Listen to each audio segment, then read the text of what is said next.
Всем привет! Сегодня у нас солнечный день, и мы решили с моим гостем Евгением, вот он, решили поехать в экспедицию в Латвию, город Лепую. Здесь прогуляемся вдоль канала и посмотрим, что осталось от рыболовного флота Латвии. Свою прогулку мы решили начать от моста и прогуляемся по каналу. Здесь, смотрю, появились такие новые какие-то, что это такое? Ну, это понтоны.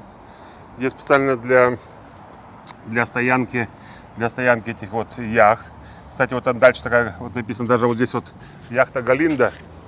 Кстати, вот здесь, по-моему, где-то я видел здесь вот яхта Галинда, написано что-то про нее, что она какая-то очень известная яхта. И вот она здесь, так скажем, пока еще отстаивается, но на зиму их будут поднимать, скорее всего, потому что будет здесь ледоход, лед, и он может повредить корпус. Поэтому такие яхты чаще всего на зиму поднимают, и они стоят полностью до хорошей погоды, до весны, стоят на причале. А так это именно очень широкая, как будто река, но на самом деле это канал, который между озером, там Лепое, большое озеро, очень рыбное, там очень местные рыбаки, любители, профессионалы и непрофессионалы любят с удочкой посидеть и на лодке выйти. А это именно канал между озером. И дальше там вот видим мы, там вдалеке, уже ворота всего этого Клайпедского порта. Липайского, да? Да, Липайского. Кстати, кто не знает, мы блогеры из Клайпеды, из Литвы. Правильно сказать, не Липайского, а Лепойского. Лепая. Лепая, да? Лепая, правильно, так вот здесь говорят, Лепая. Вон дальше, на той стороне, еще с царских времен какие-то мануфактуры какие-то остались, какие-то здания мастерских видно какие-то, очень древние, еще с царских времен. Вот. А дальше очень они здорово оборудовали набережные. Здесь и морские пароходы, суда рыболовные тоже швартуются, отстаиваются. Вон хорошая кранцевая защита. А это вот плавучие понтонные такие причалы. И то есть яхты и такие небольшие катерочки могут и с одной стороны, и с другой стороны стоять и швартоваться. И что интересно, у нас, например, в Клайпеде все эти причалы, особенно в городе, все заняты. Ну, заняты, да. А здесь, смотрю, пустые стоят. Ну, у них, да, здесь как-то у нас очень все занято. И Здесь там люди стоят в очереди, чтобы там попасть, да? Очень, там, в принципе, по-моему, там, не знаю, что-то, ну, я боюсь точно сказать, но там, в принципе, это не дешевое удовольствие. По этому каналу есть прогулочные пароходики, катамараны, которые катают пассажиров. А это вот яхта. Наши друзья галиевские имеют похожую яхту. Она, по-моему, называется яхта как отряда, или как сказать, отряда Фалькон. Здесь, смотрю, флаг Швеции, да? На многих этих яхтах, которые и в Литве, и в Латвии, часто бывают шведские флаги. Чем это можно объяснить? Потому что в Швеции здесь немножко совершенно другие требования регистра, совершенно другие подходы. И чтобы как-то максимально себе облегчить, то есть они оставляют свои оригинальные флаги. То есть эта яхта, она была куплена в Швеции. Ну вот, смотрю, прогулочный такой катер, да, или что это такое считается? Ну, да, такой. Кстати, написано, даже он продается, кстати, видишь, Продается? А, да, пардот. Кстати, видите, похоже, вот по-литовски называется пардоду. Да. Вот, а здесь на латышском пардот. И смотрите, что интересно, написано «Посеплавкимас яхта Аплинк Оста». То есть написано на латышском, а также написано на литовском языке. Лепое Оста. Если Оста по-латышски, то Оста по-литовски. Остас. Интересно, это литовцы или это латыши? Ну, пишут уже на литовском языке. Ну, сейчас и литовцев много здесь организуют свой бизнес. Допустим, там, где вот есть местечко Папе, так там кругом по всей набережной, по всему этому набережное море, кругом литовцы купили себе там эти хутора такие заброшенные. Такие дачи, да? Да, и там кругом на литовском языке все написано, и там не то, что один-два, там их целая улица. Почему это, чем объясняется, что в Литве набережная Балтики очень скромная, очень малая, только возле Паланги и все. А дальше везде кругом все это дело закрыто. Допустим, на косе нельзя. Там уже дальше, уже возле Клайпеды тоже нельзя. И такого открытого морской границы, это морского побережья, практически в Литве отдельные места, но которые крайне дорого стоят. Это какое-то судно интересное, да? А это сейчас посмотрим здесь. Похоже, что это еще старая норвежская. Вот план Лепаи. Где мы находимся, как думаешь? Я думаю, что мы находимся... Смотри, я кое-что нашел уже, смотри. Вот видишь, это здание, Но. концертный зал, Да. он называется Большой Янтарь. Угу. Вот он находится. То есть мы, наверное, вот Так тут вот, получается, вот этот. Вот этот мост. Трамсве Тилс. Тилц. Ага. Вот такая вот Лепая, да, вдоль канала. Вот, и что интересно, там вот было написано, что в этом канале в 19 году Латвийская республика, которая образовалась после обретения независимости в 19 году, имела свои 2 подводные лодки. Ну, я понимаю, не здесь, это там в Коросте находилось. В Коросте? Да.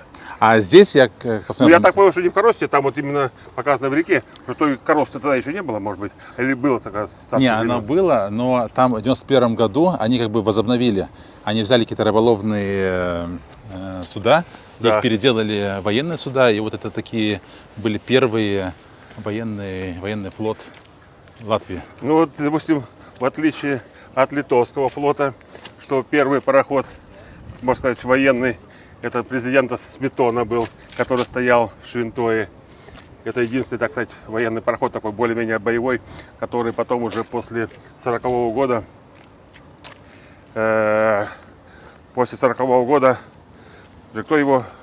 кто-то его перехватил, то ли не помню, то ли красные, то ли другие.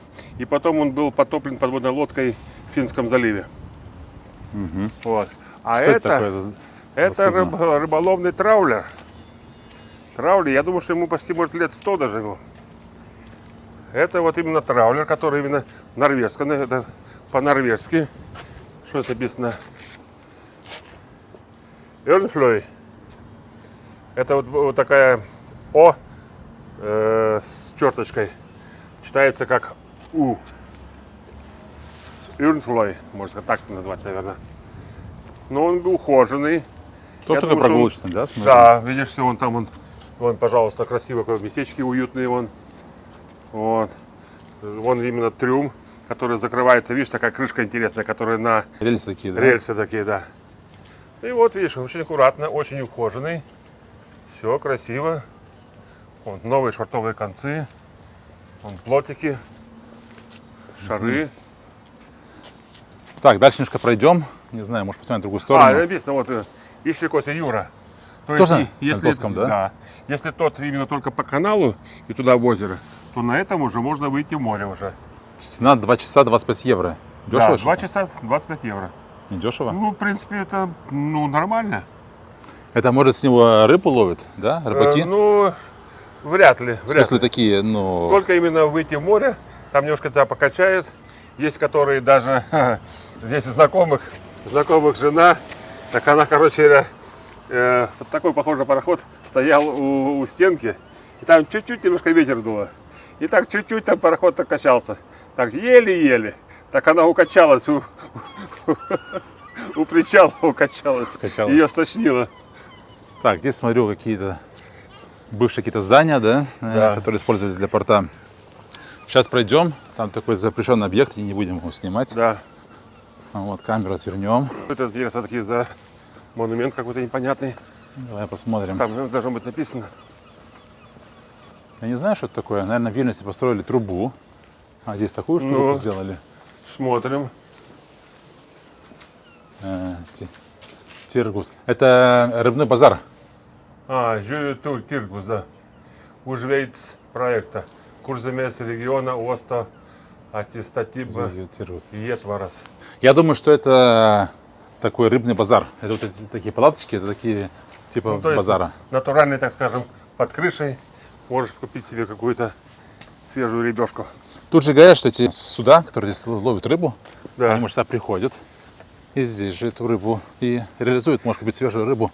Ну да, здесь, ну, сейчас видишь, на Балтике вообще очень такая обстановка очень не самая благоприятная для рыбалки. Вот, мне здесь тоже, я, может, не знаю, рассказывал, не рассказывал, мне мой одногруппник Володя Витковский, он там капитаном был на таком рыболовном траулере. Так, позвонили, говорит, что делаешь? А я, говорю, дома сижу. Не хочешь ли выйти в море рыбу половить? Ну и такая ностальгия, не знаю, там, по прошествии там чуть не 40 лет после мореходки, ностальгия по рыбалке. Ну я к нему нанялся старшим помощником, он капитаном, а я старшим помощником. И вот мы здесь на Балтике и вместе с экипажем, экипаж у нас был 6 человек. Вот, и Володя Витковский говорит, приходи, говорится, рыбу половим. Ну и что, сейчас только разрешение есть, для литовских рыбаков было, разрешение ловить только кильку. Кильку, ну там подъемы бывало, было и, там, и 5 тонн, и 10 тонн, было и 60 тонн, было и 70 тонн за один трал, что, в принципе, это считается очень хорошо. Вот, ну и мы сразу эту рыбу вместе с водой, насосом, сразу отправляли ее в трюм, навалом туда. И она там грузилась, как попало. А потом уже по прошествии, там, когда мы набирали полный груз, порядка 300-350 тонн, мы ее шли сдавать на берег. И приходилось сюда, вот в Лепую тоже сдавать. Приходилось сдавать в Польше. Там недалеко от Данцика есть такое местечко, называется Хельм. И также вот мы полный груз возили в Скаген, в Данию туда.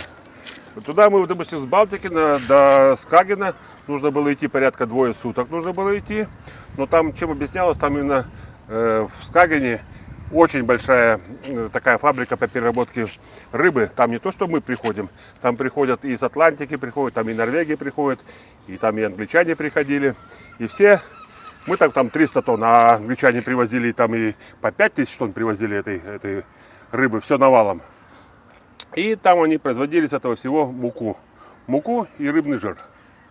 А дальше там уже перерабатывали эту муку, потому что очень много рыбной муки идет, потом она вместе в качестве компонента идет на производство гранул, которыми питают этого лосося, который выращивают в сетках. А там в сетке нужно ежедневно как минимум тонны 2 это еды. Тонны 2 это еды. Хорошо, подошли к этим рыболовным судам, да? Вот, рыболовные суда. Вот таких эти суда, это их строили в Петрозаводске. Петрозаводске, и по тем временам это были очень удобные суда. Чем они были удобны? То есть кормовое тролление, то есть вот трал сразу наматывался на барабан, то есть не нужно было там руками тягать.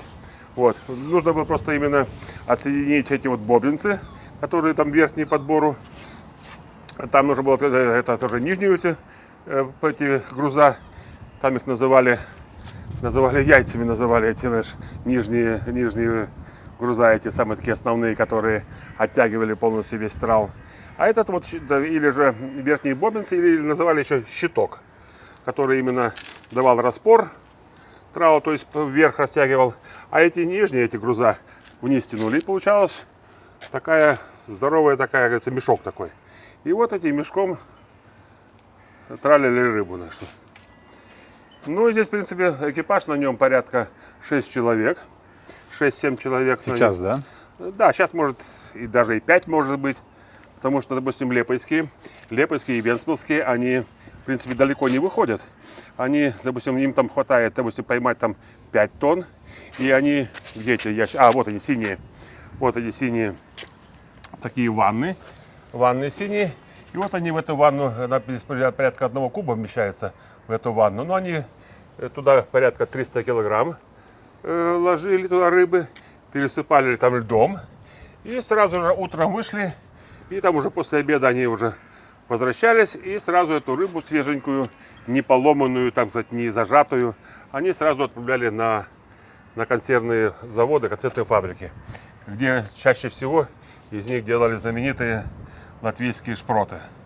Это, как не знаю, сейчас самые такие. Есть, конечно, разные шпроты есть. Есть такие рядовой укладки шпрота, там где одна к одной. А есть такие немножко как наваленные такие. Поэтому самые такие элитные, там этот Зинтерс шпрот, по-моему, как называется они. Там, конечно, действительно ничего не скажешь. И качественное масло, и по всей технологии сделанные закопченные эти салачки. И поэтому там действительно высокого качества. Даже приходилось в Норвегии, в магазинах встречать эти банки небольшие, там где-то порядка по 200 грамм, такие 250 грамм. Но там уже это рыбка к рыбке, там, знаешь, все такие, как салатики на параде. Вот. Я в Норвегии когда был, там есть такие отделы, типа восточноевропейская еда. Да, там очень литовская, популярно. латышская, там эти огурчики у Спасхиха есть. Да, есть эти знаменитые, эти наши, Я видел сам. Ярос Ваиздялис огурчики, потом этот кидайню майонеза, кидайню помидору падажас. Этот, ну, этот, не кетчуп, а этот помидорный, как называется? Помидорная паста. Ну, такая не густая, а такая более...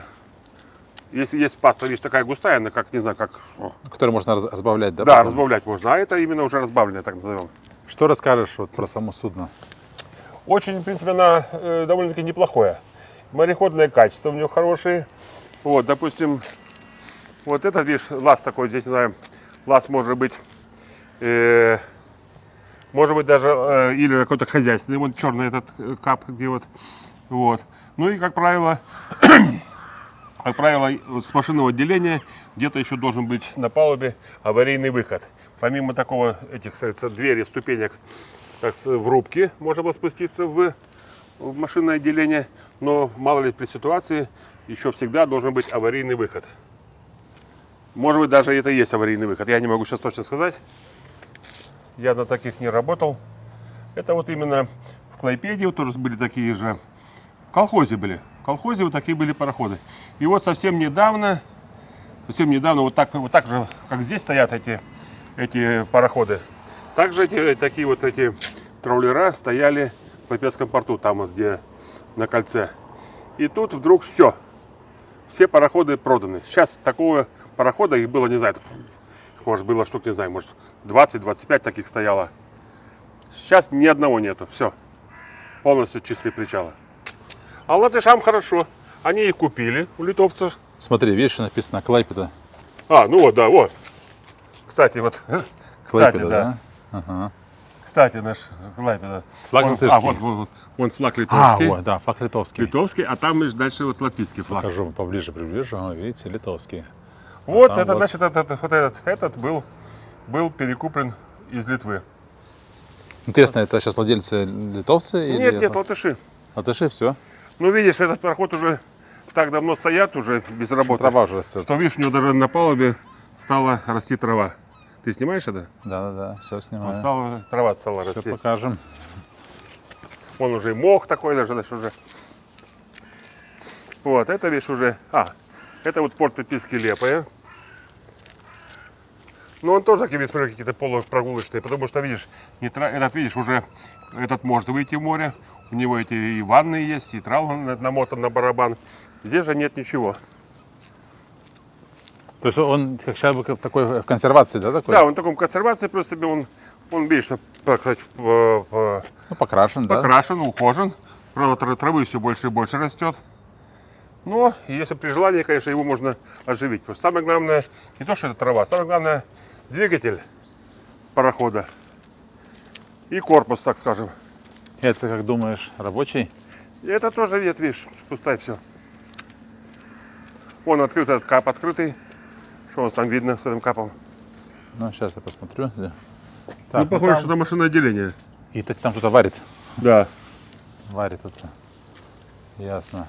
Это что такое за судно? Это что такое? Лепая. Это... Что здесь раньше можно было такое здесь придумать? Тоже какой-то рыболовный или нет? Ну, смотри, видишь, видишь вот эти вот такие ролики. Вон ролики такие красненькие, там вот под пролифинкой. Это вот эти желтые такие, так сказать, непромокаемые штаны, там это непромокаемая куртка. На флоте называется пролифинка. Сейчас она резиновая.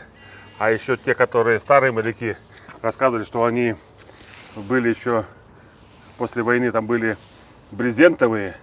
И специально, чтобы они максимально как-то отталкивали воду, их какое-то долгое время там смазывали олифой. Вот отсюда пошло слово пролифинга. Ясно. Еще одно, смотри, такое Вот рыболовное тоже, судно, смотри, да? какое-то интересное. Этот, видишь, боевой все, видишь, у него он. И смотри, интересно такое. И тоже, смотрю, литовский. Литовский? Флаг Литвы. Да. И смотри, что интересно. Видишь, эти такие синие такие железячки такие. Ну. Это называется траловые доски. И вот эти, что интересно, эти куски железа, они растягивают трал. То есть они создается угол, и они, видишь, они такие гнутые, создается угол, и он распирает. У него, как говорится, так распирание происходит. И вот он его в ширину растягивает. А в ширину он растягивает, а эти вот бобинцы, щитки и эти вот груза слева и справа, они тянут вниз, а другой поднимает вверх. А этот растягивает в ширину. И вот получается такая здоровый, так скажем. Слушай, а вот эти щетки, вот видишь, такая желтая есть, какая-то такая интересная А форма. это рыбу пикать, видишь, вот этот, что он делает? Он сюда подтягивает трал, потом этим вот через эти блоки цепляет, где груза, где это кабликос? Он цепляет его и высыпает туда, в этот ящик. А с этого ящика они уже потом там, такие, как называется, такие черпалки, называются совки, но они на морской называются зюзьга. И вот они этой зюзьгой накладывают в эти синие и вот эти ванны, там по 300 килограмм. Там у них, по-моему, вот этот трюм у них есть вон. Смотри, немножко загляну в этот черный ящик. Вот что видно вам. Можете посмотреть. Там у них просто такое хозяйственное, вот какие-то троса. Это хозяйственное. Вон, это хозяйственное такое. А аварийный выход с машины. Вон он, аварийный выход с машины. Вон, там он. Вон аварийный выход с машины. И вот это вот траловая лебедка, которая выбирает эти стальные троса. Потом они переключаются и наматывается трал потом сюда на барабан. Вот. На каждом судне тоже, видишь, специально оборудованные эти пожарные ящики. Ну, вижу. Да. Fire Horse Box. Box. А что такое хоз? Horse. Нет, Это шланг. шланг назовем. Что это? Есть, похоже, звучит как horse, но это hose, то есть это шланг. Шланг. Это на ком, на английском? Да. Интересно. Вот якоря, здесь такие уже более маленькие такие. Вон якорный шпиль.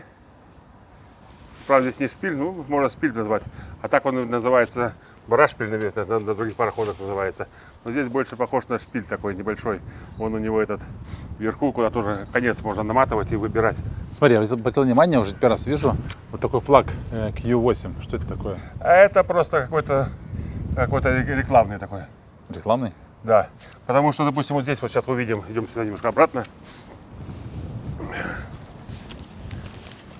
Вот. Здесь сейчас увидим. Вот, видишь, вот.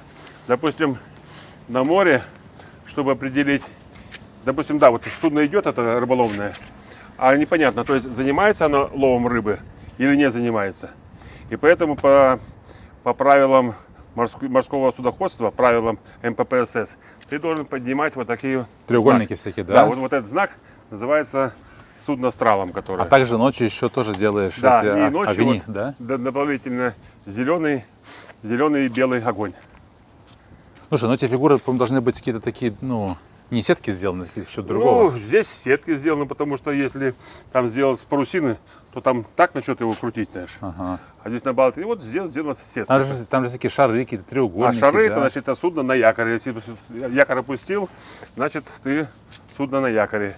То есть понятно. Если там у тебя два эти шара, то там судно на мели. Ладно, хорошо. Если там цилиндр, то у тебя там. Ну, а реально пользуются этими, да? Этим обязательно. А там то, что этими вот знаками, в принципе, пользуются всегда. Особенно в ночное время очень важно. Там два зажигаешь, остальные огни все вырубаешь. Ясно, хорошо. Сейчас последний корабль. Не корабль, это судно, да? Вот такие траулера, их массово строили массово строили в Петрозаводске. Их клепали, как не знаю, как пирожки пекли их. Там у них все было отработано. А сейчас там делают что-нибудь? Ну, по крайней мере, до последнего времени делали. Наверное, что-то делают, конечно. Потому что там остались цеха. Сейчас это уже этой постройки, а потом они начали строить уже более такие получше. Там это уже у нас они были там номером по 400, а последнее время они уже начали строить уже, так сказать, с морозильной камерой. В трюме там замороженной рыбы получалось где-то 45-47 тонн. Это уже максимум было под завязку наш уже. Тоже немножко от рыбы зависит. Бывают рыбы, там короба там, по 27 килограмм, было там и по 30 килограмм короба такие мороженые рыбы. Ну, допустим, когда бывали большие подъемы, мы там эту рыбу, так скажем, немножко там ее морозили, так скажем.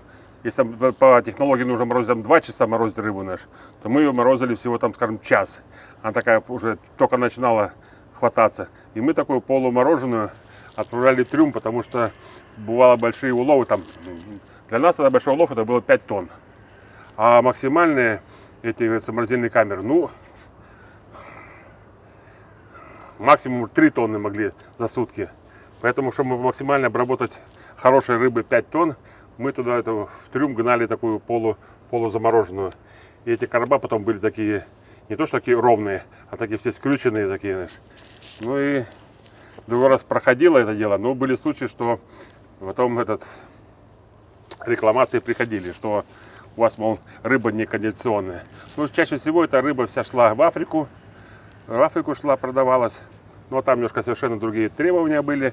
Единственное, в Африке самое главное было, чтобы рыба была с головой. Они без головы рыбу не брали. Никакое там филе не брали, только, говорится, мороженую колодой и с головой, чтобы была. Я вот видел всякие африканские магазины Да. в Британии. Там просто головы гигантские продают.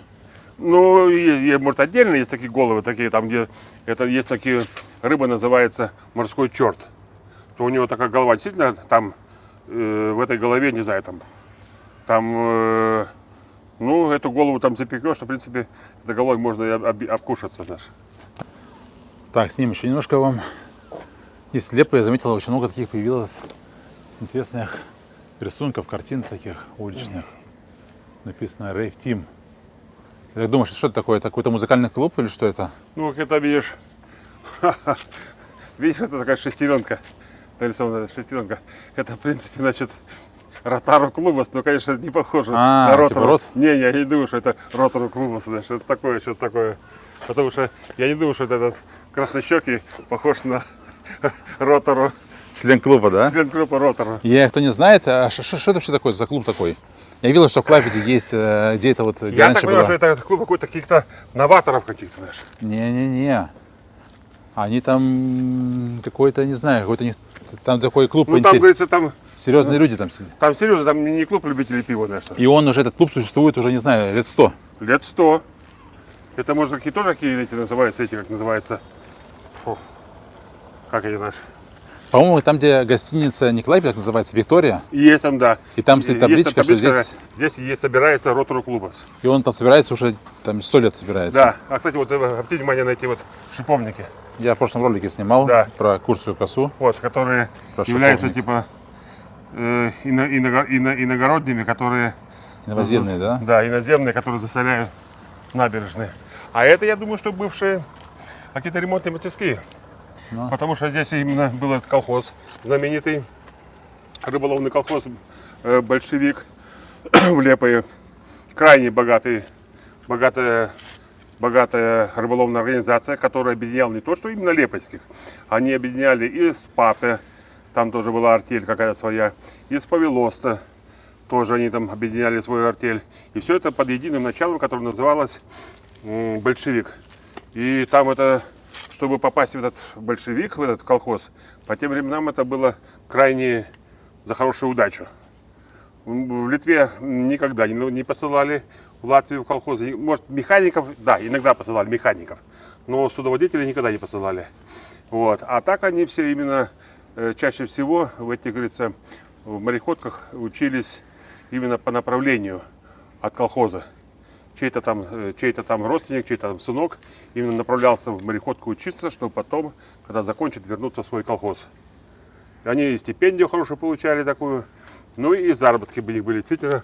У колхозов были заработки, были очень интересные. Смотри, как интересно это, какая кладка интересная. Давай поснимаем это здание интересное. Да. Смотрите, вот эти кирпичи, они, по-моему, то ли с Голландии, то ли с Англии. Это такие Это древние кирпичи. это не местные такие.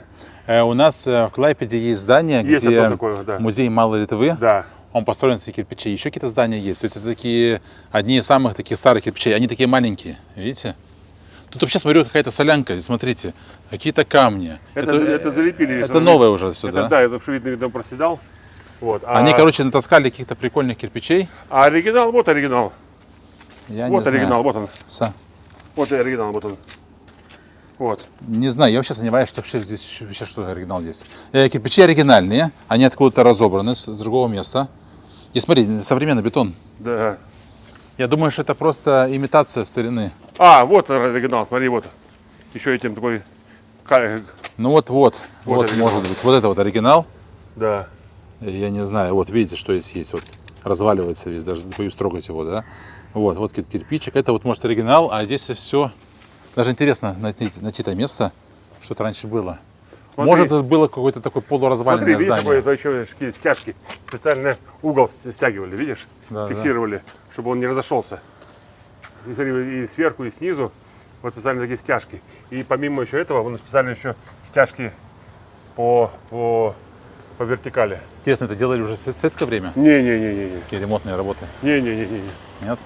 Не-не-не. Давайте поснимаем этот домик. Ну, интересный дом. East Western Express. Смотрю, апартаменты сдают в этом доме, то есть можете Да, арендовать. давай посмотрим, что есть такое. Ну, пожалуйста, Это апартаменты. можно заходить. Ну, Там нас ждут. вот кому интересно, посмотрите по карте. Я думаю, что на букинге вы найдете. О, Guns Это- and Bullet. Это какой-то бар, да? Я смотрю, всякие надписи интересные. Таун, Jailhouse. Jail в переводе на Тюрьма, тюрьма. да? Баффет. Cowgirls. То есть, видно, какой-то наш железный шест есть какой-то, видно. Cowgirls, знаешь, что такое? Знаешь, есть такие быки, они крутятся, то есть крутятся, и на да. них нужно держаться. Вот, Мама Росос. Они, короче, знаешь, здесь всякую ерунду навешали, да? Ну, всякую ерунду такую, знаешь. Всякие такие ковбои Ну, какие-то, конечно, да? здесь такое. Ну, что-то здесь, Салон. говорится, людьми что-то здесь не... Ну, тоже апартаменты. Апартаменты. Замок у нас есть, видишь, закрыто. Да. Ладно. Здание прикольное. Они его смотри, превратили в что-то такое, вот какой-то бар, клуб, апартаменты. И дальше судно. Вот, Такое судно, это же... симпатичное. Это называется теперешняя Лайма. Но я думаю, что этот пароход, если он был здесь в этом большевике, то мы в этом, в каком году? В 89 году. В 89 году мы работали в Западном Сахаре. В то время Западная Сахара была типа ничейная. И Советский Союз очень активно там рыбачил, очень активно. Это типа Судан или что такое Западная Сахара? Ну, это там, где Марокко, Марокко? между Марокко и Мавританией. Ага. Вот. И там в Советском Союзе это очень активно там. Но с другой стороны, там именно хорошая такая, там рыба все время проходная, там и скумбрия была, там и сардины были, и сардинелла мы там ловили очень много. Сейчас почему-то не видно сардинеллы. А раньше скумбрия, там и бывало там и какой-нибудь косяк капитана можно было поймать, и окуня. Там очень такое хорошее рыболовное место такое. И вот, если я, может быть, конечно, да, этот вот пароход типа СТМ, их начали строить в Германии, в Штральзунде. Раньше там строили большие такие супертраулеры, которые, допустим, вот мы когда показывали там, в этом, где я практику проходил на призвании. А это более поменьше. Здесь экипаж у нас был 28 человек. 28 человек. Вот. Ну, там именно уже более сокращенно. Там стармех, второй механик, третий механик и четвертый механик. И, по-моему, еще один моторист был электрик и был еще этот такой расширенный электрик, который там по электронной части, потому что здесь именно было много такой электроники, и нужен был человек, который действительно не простой какой-то электрик, а уже человек, который разбирался в этом. И вот я думаю, что этот пароход, может быть, предполагаю, если он здесь остался, и вот сейчас его переименовали в Лайма, раньше он назывался, по-моему, Ян Берзинч. Может Знаешь, что я немножко поправлю тебя? У меня есть такие записи, я некоторые делал записи перед тем, как ролик снимать, что это судно постройки 86 года. Ну, правильно. Длина 62 метра, ширина 14 метров. Вот, ну, рыбная. Вот такие данные. Рыболовный. И вот здесь у него есть два аппарата. Стояли морозильные такие контактные, которые более быстро там все это происходило, заморозка. Более быстро заморозка происходила. И вот этот трюм мы, по-моему, грузили порядка где-то там 380 тонн, по-моему, грузили. В трюмах температура там бывала и 25, и 30 градусов. И все это вручную. Один, как называется, трюмный. Он на все эти 300 тонн. Бывало, что за смену он там и по 20 тонн перетаскивал. Все это наш. Ну и там, конечно, уже подбирали парней, которые поздоровее. Ну и, в принципе, работа в трюме такая считалась. Там уже он стоял на штате как матрос первого класса. Это уже он получал, у него повышенная зарплата была. Там матрос первого класса, или старший матрос, и матрос второго класса. И были даже матросы без класса, такие практиканты. Так вот, этот пароход, я думаю, что он принадлежал этому рыболовному колхозу «Большевик». Он здесь влепает, там чуть дальше, может, потом мы увидим причал этого большевика. И вот мы там с одним, говорится, там подружились с этого колхоза. Как подружились? Просто заочно. Мы друг друга не видели, только по УКВ, по рации общались. Вот. Ну и что? Эти пароходы, они такие очень были мощные, очень активные. И там за один трал можно было, ну сколько, знаешь, можно было там и считалось нормально, если 20 тонн. 20 тонн рыбы, это, в принципе, очень удачное, хорошее тролление. Рыба не помятая. И как раз можно было, так сказать, в хорошем ритме ее морозить. Ну, бывали подъемы там и по 40 тонн. Были подъемы и там и по 50. А однажды у нас полностью трал оторвался. То есть мы начали его наматывать на барабан. И получилось на волне. На волне, и, короче, такая от напруги, там, не знаю, может, там тонн 60, наверное, было рыбы наш. Пух, и весь этот куток, это полтрала оторвалось, и такое поле рыбы наш такой наш. И там и акулы приходили тоже. Там это тоже. Поле рыбы где? Она была на судне или Нет, на воде? оторвался трал, Ага. то есть, и полностью рыба вся ушла из трала и прям по воде. Ага. Но там уже было много ее, там ее просто ее на волне подхватило. И там все-таки порвать тралы, там не то, что там простая сетка, так назовем. Там же еще дополнительно идут и эти канаты такие специальные, более прочные. И вот все это от этой силы, на такой напруге оторвалось. А так они, эти пароходы, и там и кондиционер был. Все, они в этом отношении, каюты хорошие. Вот. Вон там внизу, вот, где вот белая настройка, там вот такие вдоль планшера красного, там вот такая линия этих иллюминаторов такая, раз, два, три, там 4, 5, в самом низу там. Вот здесь они. Это вот там уже салон большой, камбуз, зона отдыха была с диванами, где можно было посмотреть телевизор или же какое-нибудь кино. Тогда уже раньше там были эти аппараты такие были, которые крутили эти бобины. А потом уже появились эти видеомагнитофоны, и там можно было какой-нибудь фильм поставить и отдыхать, смотреть и крутить. Что еще можно про него сказать? Что? Очень мощные, хорошие, нормальные пароходы. Так мы, этот назывался Ян Берзинч, а я на таком же самом пароходе, там третьим штурманом был, и наш пароход назывался Окайняй. Это 83-77. Окайняй – это такой городок около Кодайняя. Да, Окайняй. Вот. И он тоже, тех 83-77, практически там, это, подожди, это в 89 году, там пароходу было, там 3 года было, наверное. Это, вообще, это считалось очень хороший пароход. И этот пароход сейчас, я потом специально набрал Marine Traffic, где можно отследить любые пароходы, которые сейчас находятся на плаву и в работе. Так я нашел этот окайняй, как сейчас он называется «Витязь». И хозяева его, по-моему, с Мурманска. Я видел этот пароход, да, ухоженный, все красиво, отлично. Дальше идем. Слушай, а это что такое? Кран какой-то? А это, видишь, такой, так сказать, такой кранчик. Вот эти подходят, которые эти рыбачки мы смотрели. И вот этими кранами цепляют и сюда уже выгружают. Так, слушай, вот эти вот короба, да? Да, эти вот короба, раньше они были деревянные, были такие. Вот, но в эти короба раньше использовались для трески. Сейчас, допустим, треску ловить вообще полностью запрещено на Балтике. Уже, наверное, лет 5 или 7 полный запрет на ловлю трески, потому что так выловили, что ее практически не осталось. Это один вариант. А второй вариант, то, что появились эти бычки с Черного моря, которые тоже крайне прожорливые. И вот эти бычки начали кушать икру трески, пожирать. А смотри, вот цвет синий, желтый. А это так, просто не влияло ничего. Это просто так, да? Ничего? Это просто так, ничего. Это на что-то не влияет. Вот. Тоже вот древнее здание, да, такое? Да. Печки такие интересные. Что интересно, здесь в Клайпеде, там, может, больше, там это немецкие кирпичи. И предприятие, это называется кирпичный завод, который выпустил эти кирпичи, он часто оставлял свое клеймо. Тут не вижу. Я вот где-то совершенно случайно нашел несколько кирпичей, где там были выбиты названия этой кирпичной фабрики. Здесь, видишь, эти кирпичи где-то в советское время, то не советское, еще в царское время.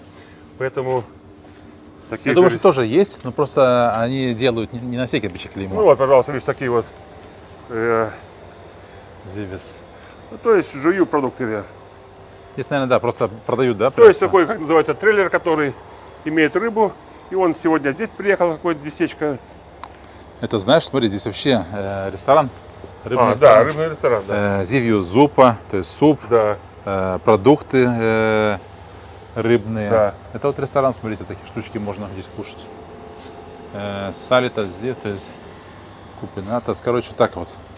А, здесь, смотри, вообще можно такие консервы покупать, смотри. Вот, Ну, видишь? пожалуйста. То есть это как бы не ресторан, это, наверное, а может и ресторан. Ну, здесь магазин такой весь. И магазин. Нет, вы же Вейкалс.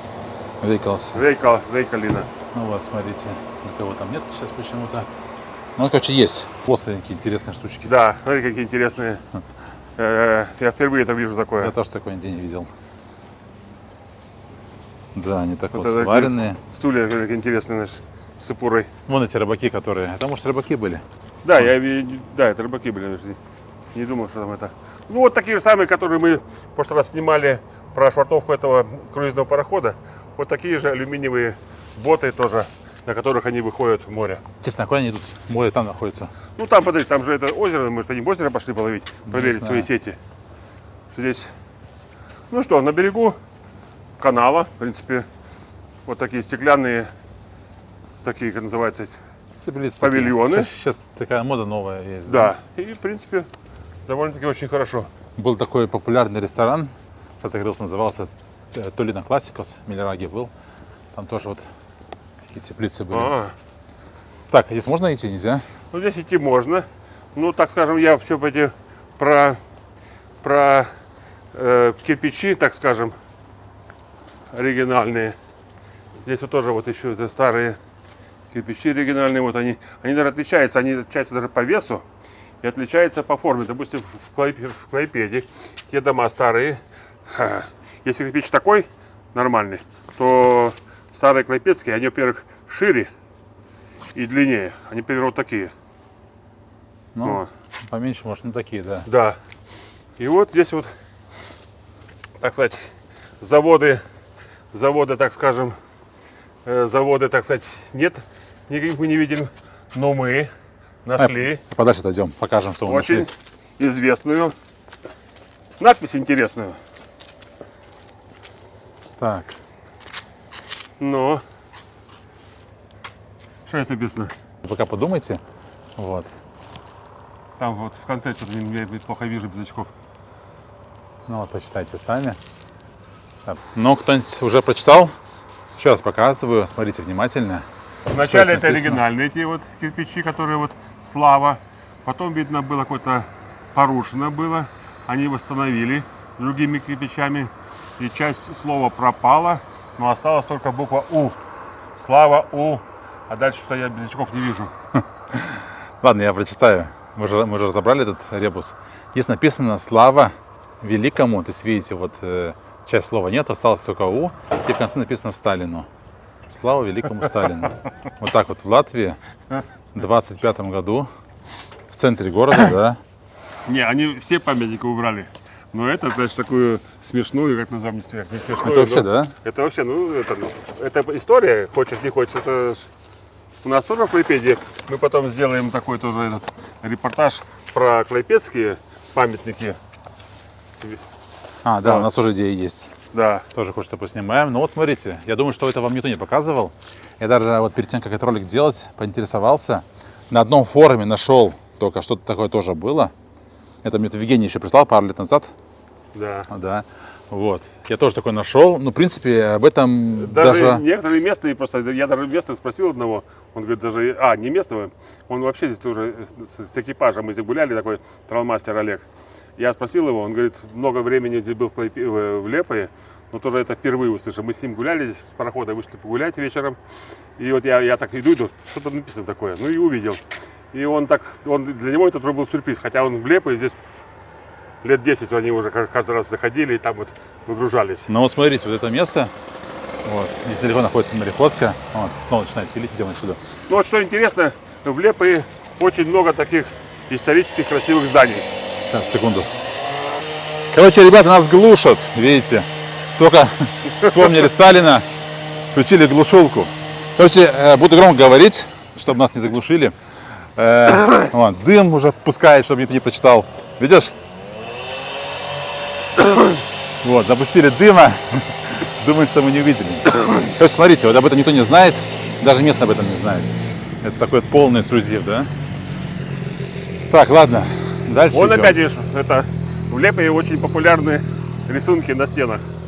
Мы там видели красивого Вот, капитана, смотри. да? Смотри, вороны. Идем отсюда быстрее. Что хотели, мы сняли. А теперь пускай там шумят они. Так, снова вижу Клайпеда. Буксиры. Так 6 и так 7. Тоже Они Клайпеда. специально стоят на вахте такие. Их латвийский Лепойский порт арендует их, потому что нужно там другой раз заводить пароходы такие большие. Ветра бывают сильные. И вот их используют в качестве буксировки. Очень мощные.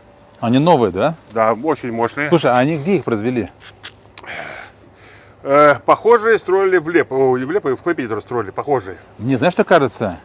Помнишь, ты говорил, который там один такой утонул? Не, это под Бульбой. маленький. Это маленький был такой. Маленький? Вот я Ну, сейчас, что-то, который под Бульбой был, я посмотрел. сейчас я тебе покажу тебе, который был. Его построили в Питере строили его. Вот, и вот сейчас вот следующий будет. Следующий будет. Уже кто-нибудь есть здесь у нас? Аравакас Норс. Ладно, Не, Конера. наверху есть. Наверху есть. У меня знакомый приятель работал здесь на этих пароходах. Что хорошо.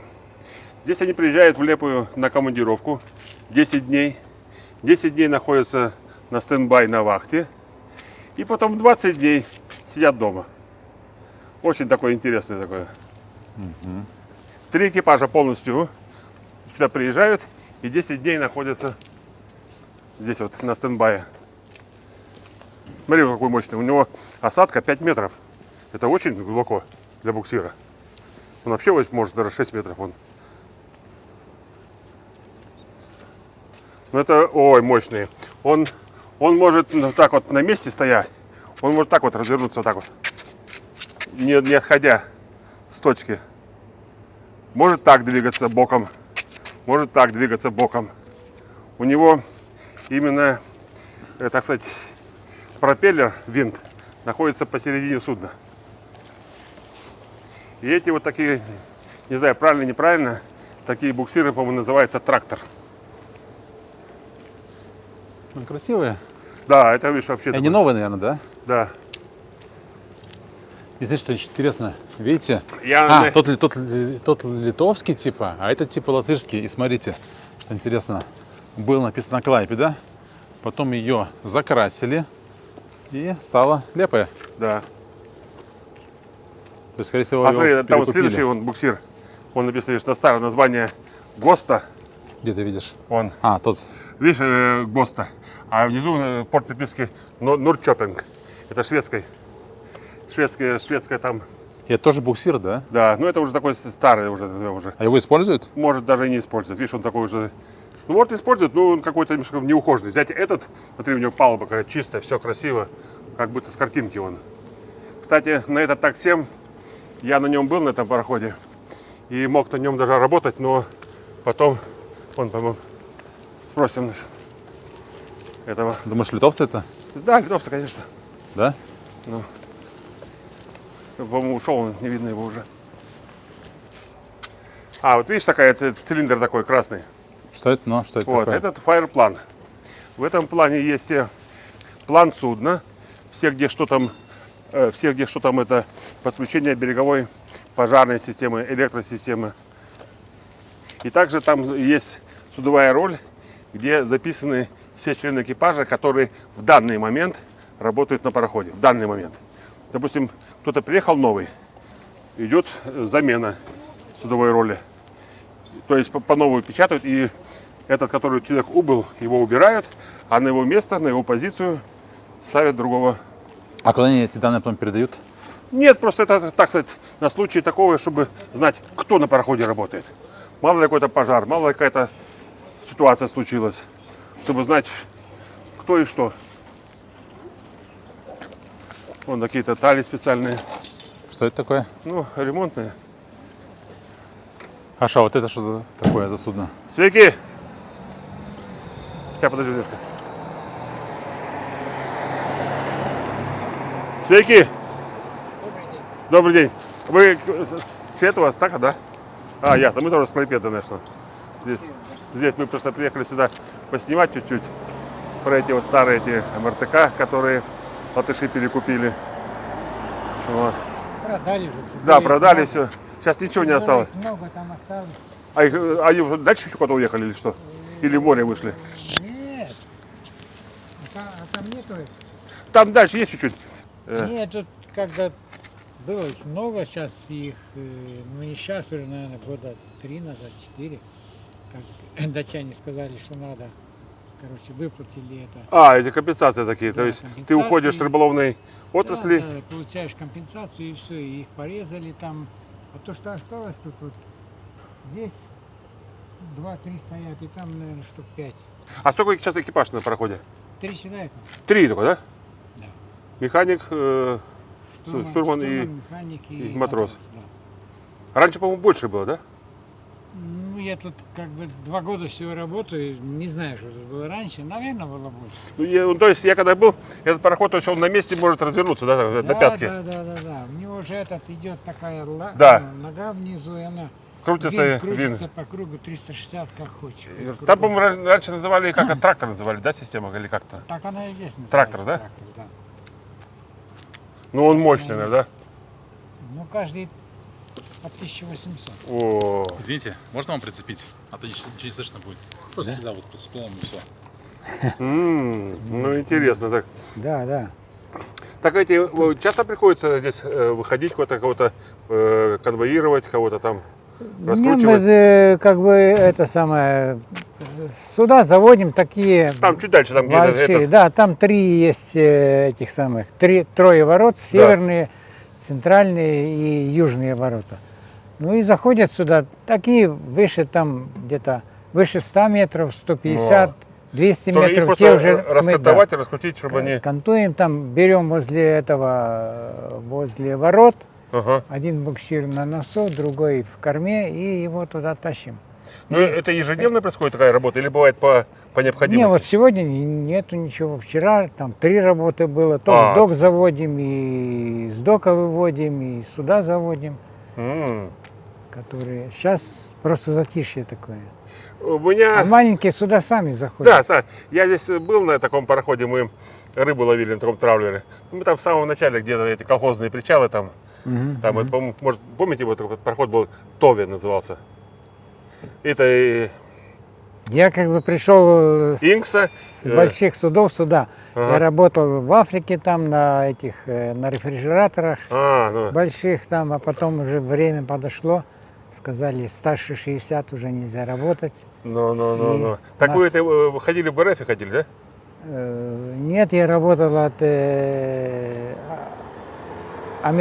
есть африканской фирмы. Ну. Так еще на пенсию рано еще, да? Не, ну я уже на пенсии. Ну ясненько. Я на Уже пенсии. морскую пенсию, да, то есть морскую, то есть уже как положено, да? Да. Уже с Ну, что-то пенсией. я как-то встречал там моряков тоже. Ну, так особыми большими пенсиями не... Ну, у меня морской пенсии нет, потому что работал как бы там налоги за меня не платили. Там, ну, и я тоже такое, сам моряк, тоже не там... удобные флаги, и Да. там ничего никто не платил, просто на руки получали и все. Да, ну, как обычно То, такое... что здесь мы платили налоги такие, там, 2,5 от минималки, 2,5 оклада минималки, допустим, если 500 минималка, то с 1500 там 28 или 38% платили налог здесь. Немало, знаешь, что такое. Немало, ну сейчас по-другому, сейчас уже от общей. Раньше зарплату тебя не спрашивали, брали вот Да. которая минимальная, 2,5 минималки для командного состава, для матросов 1,5 минималки. И вот с этой суммы каждый месяц получишь.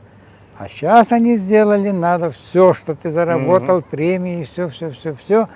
И если тебе в год больше до 20 тысяч, Вот ты они, платишь да. 20%. 20%. 20, да? Да.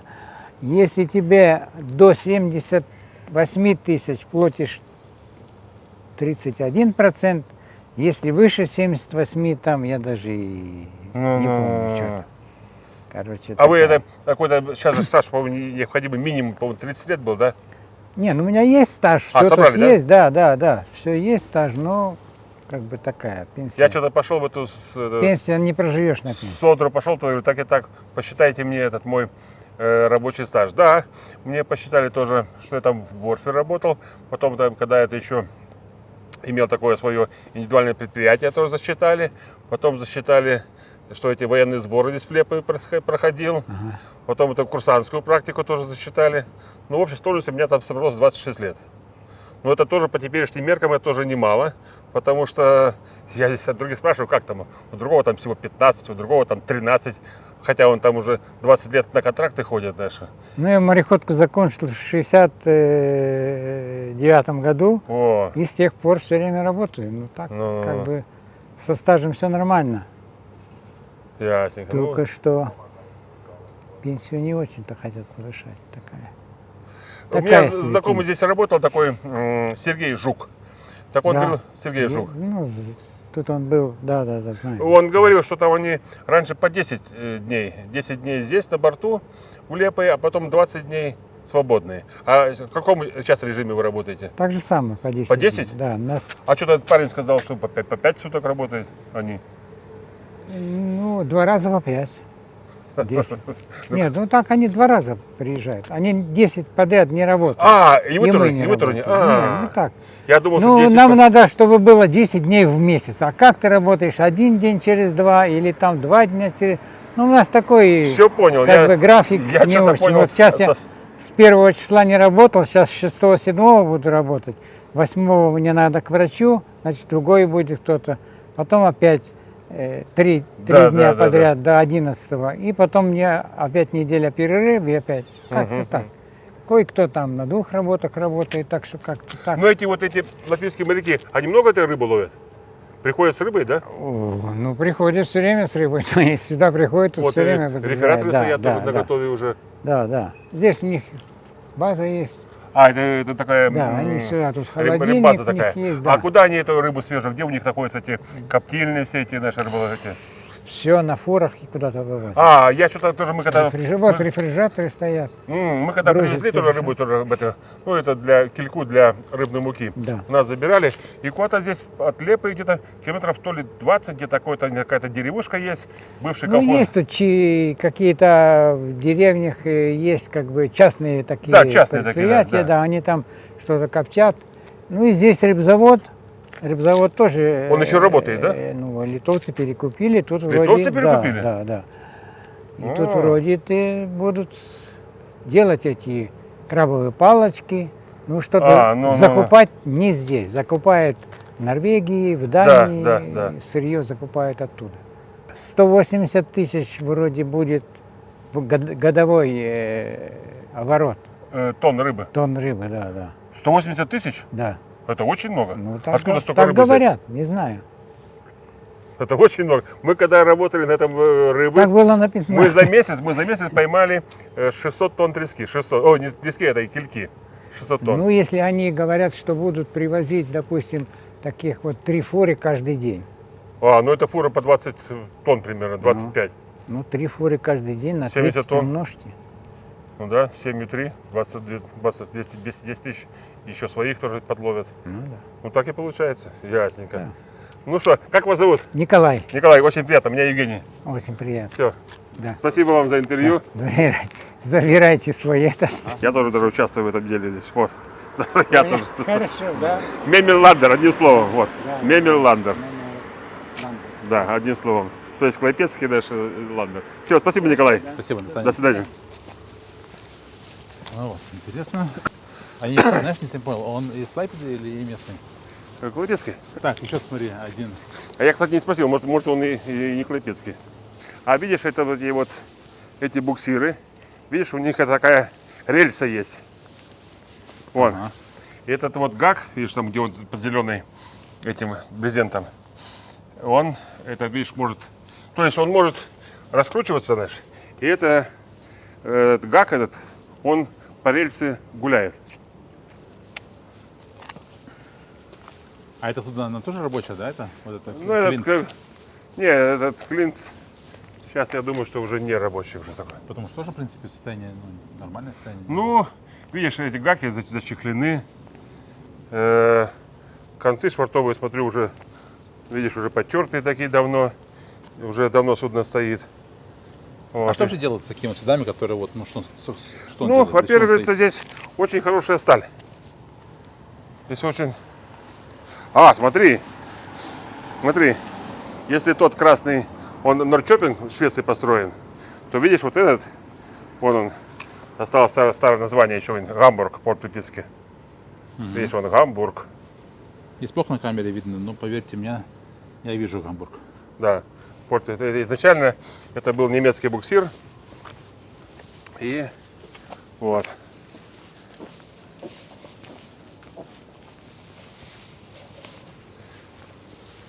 А это что такое? Это какой-то наш непонятный какой-то пирконы, то есть может какой-то пиркунос, так можно Ну, перевести. наверное, похоже, да. А почему такой вот такой-то жестяной? А какой-то? это видно, это, видишь, это опускается, и он что-то может такое перевозить. Он как маленький такой паромчик. Ну, похоже, да, на паромчик? Да, он может куда-то, видишь, у него видна осадка всего там может полметра, вот, так, вот по колено, у него осадка такая по колено. И он может что-то там такое перевозить. Может каких-нибудь там велосипедистов, еще кого. А это судно как? Тоже похоже на рабочее? Ну, этот больше похоже, говорится, на лоцманский катер. Вот этот Ты имеешь в виду красный. красный, да? Да, Дайна. Дайна. Что интересно, видишь, у него даже по огням можно определить, что это лоцманский. Видишь, у него этот... Два белых, красный, да? Нет, этот вот вверху самый белый, это, кстати, топовый. У него, видишь, топовый всего один, потому что это судно менее 50 метров. Там еще один есть. А другие, видишь, другой тоже белый, а другой красный возле локатора. Ага. Так вот, это есть такое выражение, как определить, какой корабль, какой катер лоцманский. И старое выражение такое есть, что белая шапка, красный нос. Раньше лоцманов-то как-то хорошо угощали. Помню, еще на практике, это было в 81 году. Да, в 81 году, там еще курсантом был. Мы проходили зунд. Ну, по тем временам Мы там брали лоцмана. Ну и потом где-то чуть не там около часа, потому что там, как правило, мы уже осадка была большая, и так мы потихоньку шли через Зунд. Зунд это в районе Копенгагена. Ну и, как правило, в те времена капитанам давали такие представительские, так назовем. То есть там была и корка, там был и коньячок, там и водочка была. И часто в те времена этих, говорится, лоцманов угощали. Ну и лично сам видел, что одного лоцмана так угостили, что потом его еле опустили его в лоцманский катер. Что он так, видно, хорошо так уже докушался и корки. Слушай, а это тоже, да? Да, тоже лоцманский, да. Вон даже написано Pilot. Павел, да, это лоцман? Да. Вот, смотрите, еще. Называется судно Кэптейнис Грант. То есть капитан Грант, да? Но это уже, знаешь, уже, как не знаю, знаешь, этот, Классики начитались. классики начитали, знаешь. Есть вискарь Грант, а здесь еще и Кэптон Грант. Есть такой Кэптон Морган, есть. Это как это. Ну, слушай, ну ты имеешь в виду, ты думаешь, это дети капитана Гранта, да? Ну, может, и дети капитана Гранта, да. Нет, ну это не дети, конечно, просто, ну, смысл в том, что я говорю, что капитан Морган есть такой, как называется, вискарь такой есть. Ну и Грант тоже есть вискарь. Ну и, в общем, два вискаря. Что-нибудь знаешь вот про эти лоцманские? Но они очень мореходные. Они, правда, это бывает и в любую погоду выходят, и скорость у них хорошая. И их бывает так бросает, вылетают прям поверх волнов. Дальше здесь не это. Дальше не будем снимать. Хорошо. Ну что, ну это уже, видишь, уже такой более новый уже. Хорошо, Аусма. в сторону прогуляемся. Вот, у меня еще есть вопросы Но про жизнь в море. про жизнь в море. Да.